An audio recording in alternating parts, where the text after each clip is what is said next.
Ya, masih positifnya sentimen dari harga komoditas batubara yang menguat, ini masih menjadi penggerak dari emiten batubara dan juga memang, menurut saya ada ekspektasi terhadap, kinerja, saham batubara di kuartal 2 nanti yang kemungkinan masih akan, bertumbuh, cukup cukup cukup baik. Ini yang menurut saya ekspektasi ini yang kemudian mendorong emiten batubara harga sahamnya hari ini untuk menguat gitu, dikala IHSG yang sedang koreksi saat ini.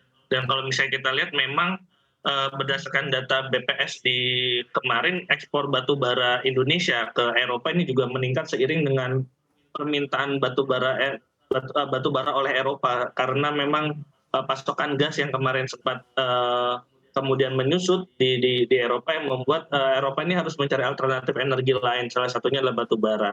Dan ini menurut saya juga, menjadi salah satu katalis positif ya bagi, emiten saham batubara.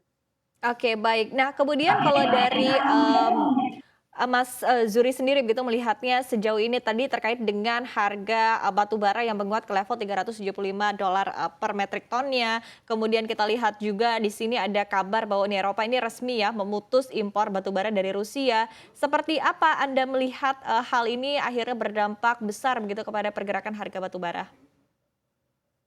Ya, terima kasih Mbak Ipa. Ya kalau misalkan saya sendiri melihatnya, ini sudah ter-price in ya, fenomena apa namanya, Uni Eropa, melakukan full ban terhadap, Russian coal import itu udah ter-price in dengan harga saat ini. Kenapa? Karena memang pada, sebulan setelah, apa namanya, Rusia menginvasi Ukraina itu, Uni Eropa telah mutlak nih menyampaikan rencananya kalau oke kita akan melakukan full ban pada tanggal 10 Agustus walaupun rencananya sudah diberitahukan pada April 2022 seperti itu. Makanya kalau kita lihat harga batu bara bukan sempat lagi, memang telah menembus rekor tertinggi pada April 2022 kemarin di 440 USD per tonnya seperti itu. Nah, untuk kedepannya memang saya kira karena sudah terpricing ya, jadi di satu sisi juga Uni Eropa telah melakukan beberapa upaya untuk stockpiling dan segala macam sehingga kita bisa ekspektasi kalau tidak akan ada permintaan yang terlalu berlebihan terhadap batu bara dari Uni Eropa sehingga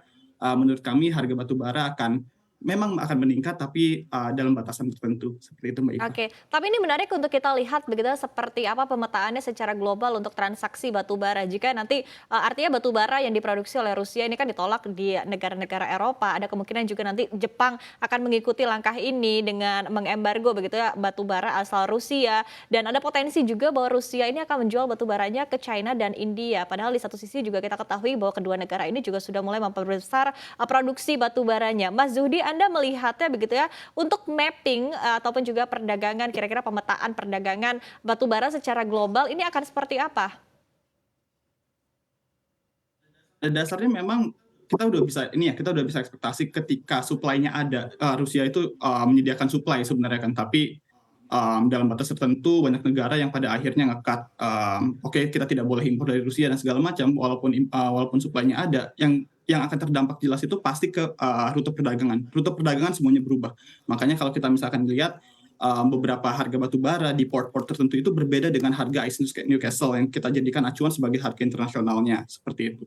Sebagai contoh misalkan kita ambil harga di Baltic Sea dan juga di Baltic Ports dan juga di Black Sea untuk harga batu bara Rusia itu malah masih under $200 sebenarnya. Karena satu sisi mereka harus mencari pembeli dengan melakukan segala macam termasuk diskon dan pada akhirnya dari sisi siapa importir dari batubara Rusia, mereka juga harus menemukan siapa penjual yang baru, kan seperti itu. Nah, saya melihatnya begini Mbak Iva, kalau misalkan di pasar Asia Pasifik mungkin banget kita para pembeli di pasar Asia Pasifik ini mengandalkan Australia, Indonesia dan juga Mongolia nih. Tetapi untuk Uni Eropa saat ini nih yang paling possible untuk melakukan penggantian pembeli yaitu penggantian penjual yaitu dari South Africa atau Afrika Selatan dan Kanada dan juga US seperti itu. Oke.